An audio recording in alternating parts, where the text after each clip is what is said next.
Shalom sahabat terkasih, selamat malam dan selamat berjumpa dalam Renungan Malam Rema. Doa Rema, kiranya malam ini sahabat tetap ada dalam damai sejahtera dan sukacita setelah seharian beraktivitas. Bukanlah sebuah kebetulan jika saat ini kita bisa bersama, karena segala sesuatu yang terjadi dalam hidup ini semata karena perkenanan Tuhan. Karena itu mari bersyukur untuk kasih setia Tuhan yang selalu ada bagi kita. Mari berdoa. Bapa yang baik, terima kasih untuk kemurahan-Mu dalam hidup ini. Kami bersyukur karena dalam keadaan apapun Engkau tidak pernah meninggalkan kami. Dan saat ini kami bisa merasakan bukti penyertaan-Mu melalui kebersamaan kami dalam Rema untuk belajar dan merenungkan kebenaran firman-Mu. Tolong kami dengan Roh Kudus, sehingga setelah ini kami bisa melakukan kehendak-Mu dalam hari-hari hidup yang masih Engkau berikan bagi kami. Dalam nama Yesus Kristus kami berdoa. Amin. Kita akan membaca ayat Alkitab yang menjadi pedoman perenungan saat ini, terbaca dari kitab Pengkhotbah pasal 9 ayatnya yang kelima yang berbunyi demikian.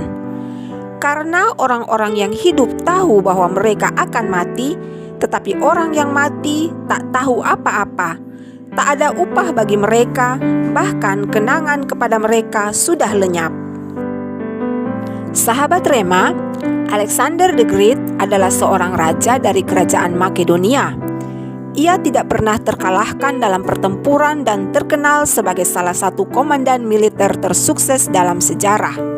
Seringkali sebelum Alexander the Great hendak menyerang sebuah kota, ia akan menyalakan sebuah lilin di depan gerbang kota tersebut. Ia mengatakan bahwa lilin tersebut melambangkan belas kasihannya. Atau dengan kata lain, lilin tersebut melambangkan waktu yang tersedia untuk kota itu menyerah kepadanya.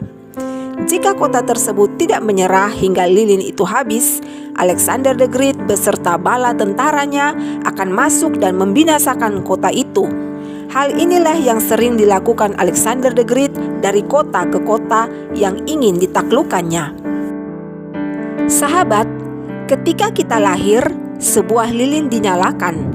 Lamanya waktu nyala lilin setiap orang berbeda-beda.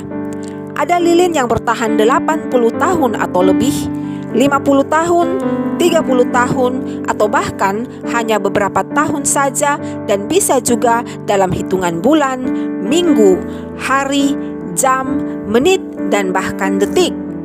Tidak ada yang tahu berapa lama lilin itu akan menyala. Namun pada akhirnya lilin tersebut pasti akan mati.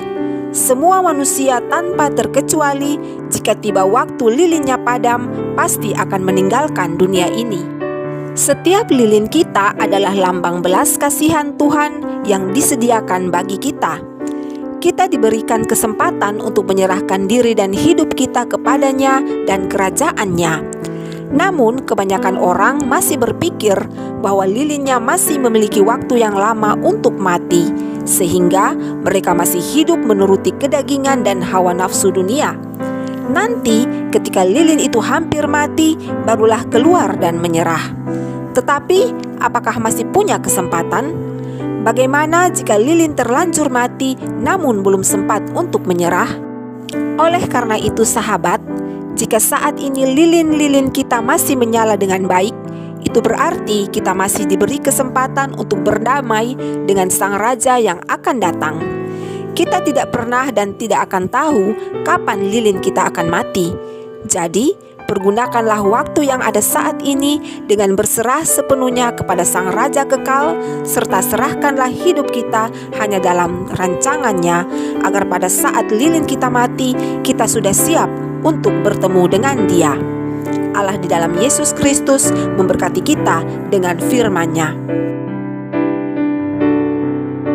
Sahabat, mari berdoa.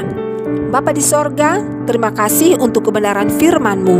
Curahkanlah kebijaksanaan ilahi-Mu atas kami, agar kami bisa dengan bijak menjalani hidup ini dengan berserah sepenuhnya kepada-Mu, supaya ketika lilin kehidupan kami padam, hidup ini tidak sia-sia. Amin. Sahabat Rema yang diberkati Tuhan, tibalah kita di ujung kebersamaan. Terima kasih kepada sahabat yang selalu setia bersama Rema. Jika Tuhan berkenan, kita akan kembali bersama pada rema berikutnya. Selamat beristirahat sahabat. Kasih, kuasa dan berkat Tuhan Yesus Kristus selalu ada di sepanjang kehidupan kita. Shalom.